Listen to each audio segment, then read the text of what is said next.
Ayun, patulog na sana ako eh. May nag-chat sa akin. Ayun, dala ko na yung aking motor. Tsaka yung trailer. May pupuntahan lang tayo. Dito tayo.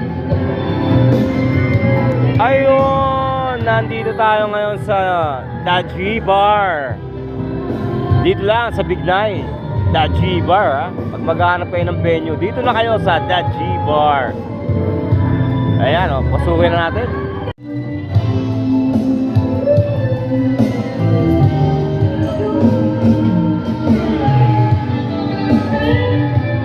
Ayun, nandito naman pala ang tropa eh. Daji Bar muna tayo. Ayan ito yung tropa eh, dito eh. Ayan nandito tayo ngayon sa Daji Bar.